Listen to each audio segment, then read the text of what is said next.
Good morning. +2 CBSE improvement and supplementary എക്സാമിന് ഒരു paper മാത്രമാണ് അപ്ലിക്കബിൾ ആവുള്ളൂ എന്ന് എല്ലാവർക്കും അറിയാം. അപ്പൊ ഒന്നിൽ കൂടുതൽ സപ്ലി ഓർ ഇംപ്രൂവ്മെന്റ് എക്സാമിന് ആവശ്യമുള്ള കുട്ടികൾ എന്ത് ചെയ്യുമെന്ന് നമുക്ക് നോക്കാം. ആദ്യമായിട്ട് നെക്സ്റ്റ് അക്കാദമിക് ഇയർ വരെ വെയിറ്റ് ചെയ്യുക എന്നുള്ളതാണ് ഒരു ഓപ്ഷൻ. പക്ഷെ അത് ഇംപ്രൂവ്മെന്റ് സ്റ്റുഡൻസിനെ സംബന്ധിച്ച് ഒരു പ്രശ്നമാകാൻ സാധ്യതയില്ല. സപ്ലിമെന്ററി സ്റ്റുഡൻസിന്റെ അക്കാദമിക് ലൈഫിൽ ഒരു വർഷം മിസ്സാകുന്നത് അത്ര നല്ല പ്രാക്ടീസ് അല്ല. അപ്പോഴാണ് നമുക്ക് ഓപ്പൺ സ്കൂളിംഗിലേക്ക് കടക്കേണ്ടി വരിക. ഓപ്പൺ സ്കൂളിംഗ് എന്ന് പറയുമ്പോൾ NIOS കൊടുക്കുന്ന ഓപ്പൺ സ്കൂളിംഗ് ഉണ്ട്. സെൻട്രൽ ഗവൺമെന്റ് പ്രൊവൈഡ് ചെയ്യുന്ന ഓപ്പൺ സ്കൂളിംഗ് ആണ് NIOS, national institute of open schooling. അതുപോലെ സ്റ്റേറ്റ് ഗവൺമെന്റിന്റെ ആണ് സ്കൂൾ എന്ന് പറഞ്ഞിട്ടുള്ള ഓപ്പൺ സ്കൂളിംഗ്. രണ്ടിന്റെയും മെത്തേഡ്സ് സെയിം ആണ്. അടുത്തത് നമുക്ക് NIOS പറ്റി നോക്കാം. എപ്പോഴും ഓപ്പൺ സ്കൂളിംഗ് കമ്പാരിറ്റീവ്ലി എളുപ്പമായിരിക്കും പഠിക്കാൻ. സ്റ്റേറ്റ് സിലബസ് അല്ലെങ്കിൽ CBSE സ്റ്റുഡൻസിനെ സംബന്ധിച്ച് കുറച്ചും കൂടെ ലൈറ്റ് ആയിട്ടുള്ള സബ്ജക്റ്റും ലൈറ്റ് ആയിട്ടുള്ള എക്സാമിനേഷനും ആയിരിക്കും NIOS പ്രൊവൈഡ് ചെയ്യുക അല്ലെങ്കിൽ ഓപ്പൺ സ്കൂളിംഗ് പ്രൊവൈഡ് ചെയ്യുക. ഇപ്പോൾ 6 സബ്ജക്റ്റും ഫെയിൽ ആയാൽ മാത്രം NIOSലേക്ക് കംപ്ലീറ്റ് ആയിട്ട് മാറിയാൽ മതിയാവും. പക്ഷെ അതൊരു റെയർ ചാൻസ് ആണ്. അപ്പോൾ ബാക്കിയുള്ള സിറ്റുവേഷനിൽ 6 സബ്ജക്റ്റിന് താഴെ ഫെയിൽ ആയിട്ടുണ്ടെങ്കിൽ നമുക്ക് NIOSന്റെ 2 ചാൻസസ് ഉപയോഗിക്കാം. TOC അഥവാ ട്രാൻസ്ഫർ ഓഫ് ക്രെഡിറ്റ് അല്ലെങ്കിൽ ഓൺ ഡിമാൻഡ് എന്നുള്ള സൗകര്യം.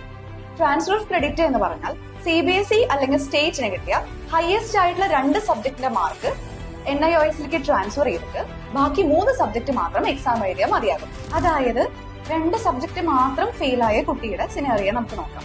അങ്ങനെയാണെങ്കിൽ 2 സബ്ജക്റ്റിൽ ബാക്കി 4 സബ്ജക്ട് പാസ്സായ സബ്ജക്ട്സ് ആയിരിക്കും.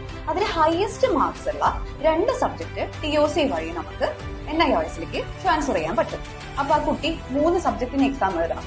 അതിൽ ഫെയിൽ ആയിട്ടുള്ള 2 സബ്ജക്റ്റിന്റെ ഒപ്പം NIOS മാൻഡേറ്ററി പറയുന്ന ഒരു സബ്ജക്റ്റും കൂടെ എക്സാം എഴുതി കഴിഞ്ഞാൽ NIOSന്റെ +2 സർട്ടിഫിക്കറ്റ് ലഭിക്കുന്നതാണ്.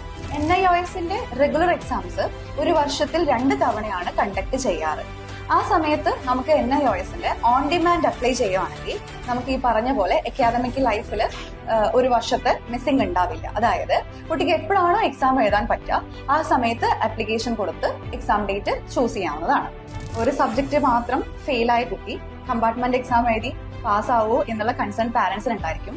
അപ്പോൾ നമുക്ക് പ്ലാൻ B പോലെ NIOSന്റെ ഓൺ ഡിമാൻഡിൽ ആ ഒരു സബ്ജക്റ്റും കൂടെ രജിസ്റ്റർ ചെയ്തിടാം. എന്തായാലും CBSEയുടെ കമ്പാർട്ട്മെന്റ് എക്സാം റിസൾട്ട് ഓഗസ്റ്റിനുള്ളിൽ വരേണ്ടതാണ്. ഓഗസ്റ്റിൽ അല്ലെങ്കിൽ ഓഗസ്റ്റിനുള്ളിൽ വരേണ്ടതാണ്.